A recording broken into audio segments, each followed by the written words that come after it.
It's easy to be calm and mindful when you're in a cave, but how do you do it in the world, and how do you do it under extreme duress?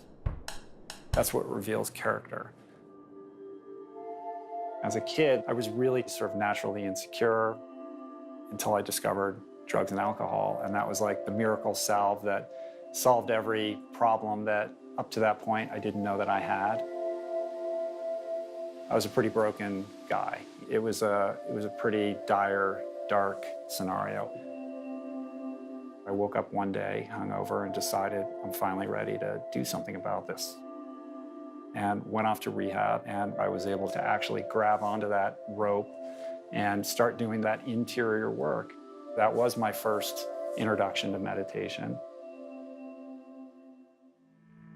I had this moment walking up these steps late one night where I had to pause, and I had tightness in my chest and sweat on my brow and really fear in my heart that I was on the precipice of a very serious heart issue, and it scared me.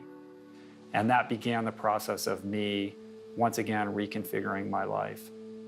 I became amazed at how resilient the human body is, because for so many years I had beaten myself up with drugs and alcohol and fast food and workaholism and you name it.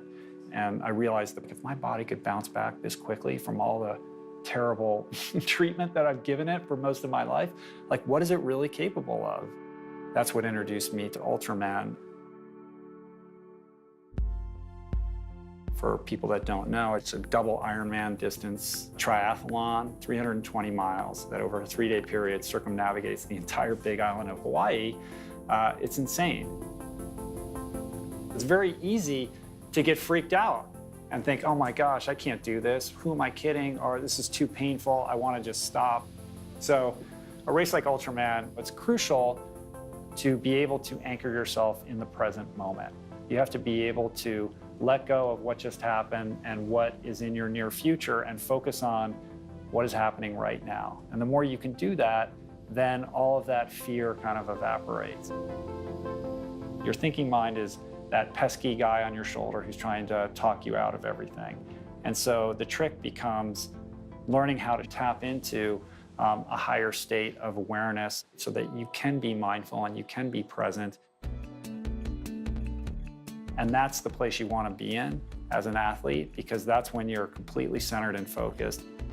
And I will say in all honesty that Headspace has been really great for helping me have a consistent approach to my practice, because it is right on my phone and I put it down in the dock at the bottom. It's a constant reminder, and it's so easily accessible to be able to do it wherever you find yourself. For somebody who's beginning to meditate, 5 minutes might seem like an eternity. And that's what I experienced during this training. Like, I could get to a place where a 7-hour ride didn't feel like that long. And that's really a mental practice.